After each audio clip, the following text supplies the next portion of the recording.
Good morning. It's Wednesday, y'all, the 18th of June, 2025. I hope you've had a good week, and I hope, as always, on Wednesday, that you are in a good Bible believing, preaching, teaching church tonight where you can grow and get strengthened in the Word. And we're going to talk a little bit about that today.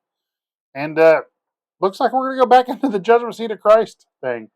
I think probably then at the end of this Galatians chapter 6.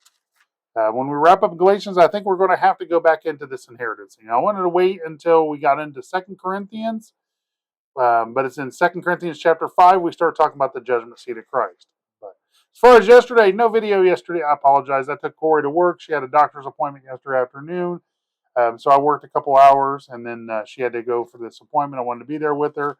So by the time I got back, it was getting later. It was 8 o'clock, and had to be at work at 9. I didn't get the devotional done. I apologize. But try not to miss too many more daily devotions. But life happens; things get in the way of things. But all right, Galatians chapter 6. We're going to backtrack to verse 1. We're going to be looking at verses 4 through 8, 4 through 9, really. Um, So let's pick up in verse 1. We already covered these, but let's just refresh.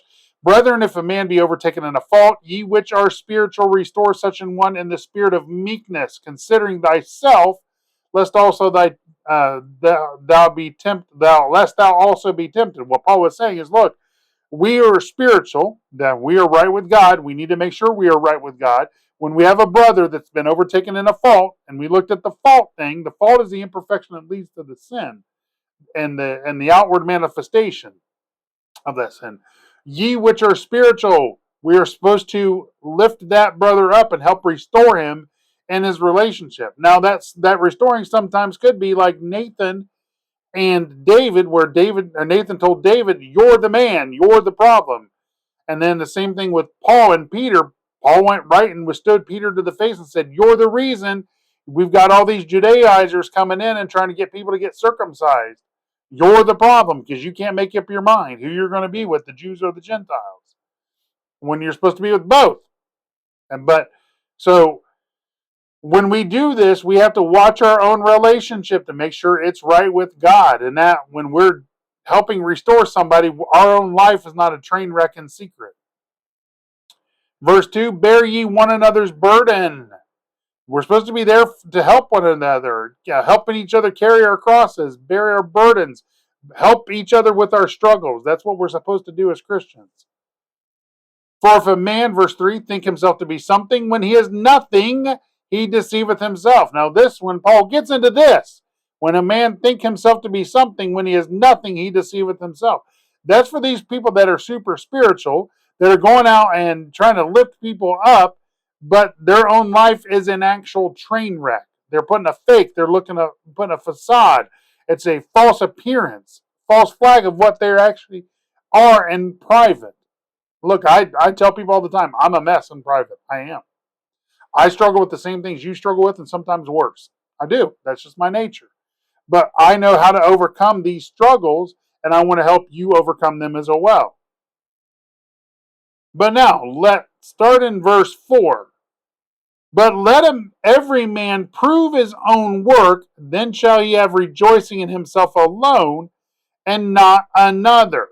Prove our own work. This is going into our ministry operation as individual believers. How we are acting as a Christian, or how we should be acting. When we go out to help other people, we need to prove that we have our own ducks in a row, that our ducks aren't all scattered. And so we need to prove our actions, because the fact of the matter, at the judgment seat of Christ, those things that we did in secret here, where our life was a mess or we were in secret sins, it's going to be manifest at the judgment seat of Christ, because everything that we've done, we're going to give an account for, whether good or bad. So hold your finger here in Galatians chapter 4, go to 1 Corinthians chapter 3. Galatians 6, 4, and go to 1 Corinthians chapter 3. And we're going to look at something in verse 8. 1 Corinthians chapter 3, verse 8. Keep your finger there in Galatians 6. And 1 Corinthians 3, verse 8, now he that planteth and he that watereth one, and every man shall receive his own reward according to his own labor. Those things that we're going to go back to Galatians 6, those things that we do here for Christ, we will receive a reward for. And those things that we do for ourselves, we're going to lose rewards for. But that's why we have to prove our own work to make sure that what we're doing is in the right attitude, with the right motive and the right motions. That's what we need to be, when it comes to proving our own work, we need to make sure we're doing it for the right reasons and the right ways. Because we can do things for the wrong reasons and the wrong ways, and at the judgment seat of Christ, it's going to be manifest. It's going to show up. And our motives, we may be able to hide them here, but at the judgment seat of Christ, when it's laid out before God and us, it's not going to be hidden anymore. Now, verse 5, for every man shall bear his own burden. We're going to bear our own works, our own burden, our own things that we're going through. We're going to bear them. And a lot of times we're going to bear these burdens and these works and things on our own. But that goes back into the proving your own work. There's going to be times that we don't have anybody around us to help. And we need to be strong in the Lord and hope being steadfast in what we're doing. Because it's those times that we feel alone, that Satan and our flesh are going to come in and they're going to attack us and try to get us knocked down. And there could be a time that when you are at a low point, that you're actually struggling with something. That's when your flesh is really going to be attacking you, saying, hey, see, nobody really cares about you. You're doing this on your own. There's nobody there to help you. I've been there. I've been there on both sides of this. When I was doing right and doing things I felt like I was alone doing, and when I was fallen out of fellowship with the Lord, I was at a low point in my life, and I felt like I was absolutely alone. And it was just me and God. And sometimes I didn't feel like God was there. And that's when my flesh and Satan came in to remind me of my feelings.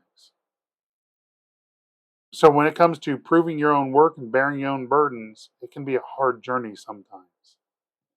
But that's when you've got to draw really close to God and make sure your relationship is at its strongest. When you feel weak, you've got to go to the Lord to make sure you have the strength to get through these things. Just a second.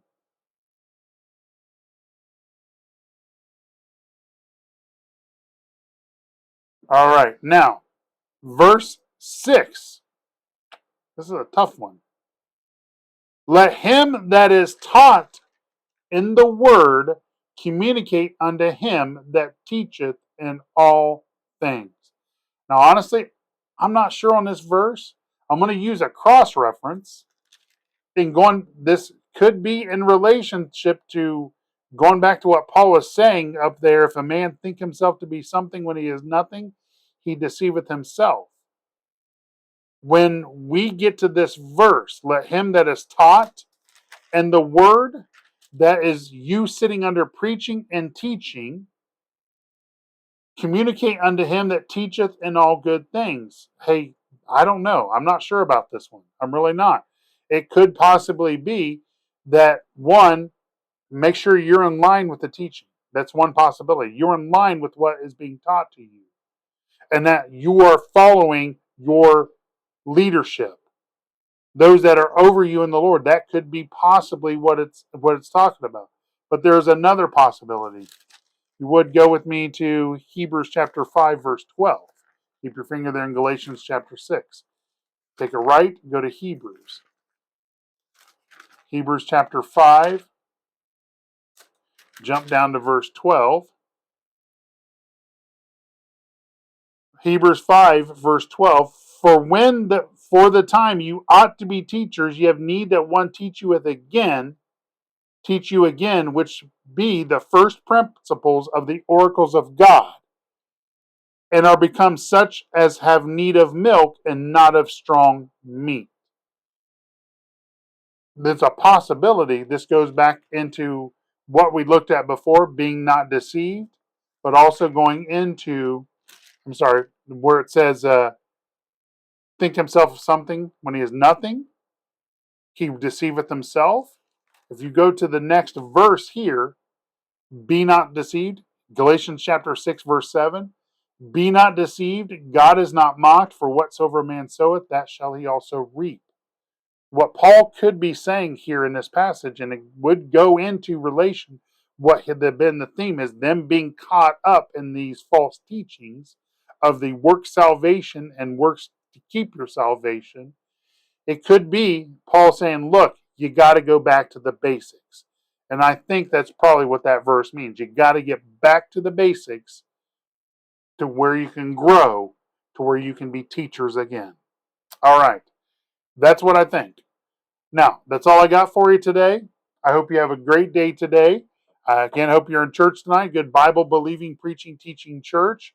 If you're watching this, leave a comment, like the video, subscribe to my channel. Make sure you subscribe to the channel, and then share these videos if they're helping you, because this is what it's about. It's about bearing one another's burdens. It's about helping one another in what we do for the Lord.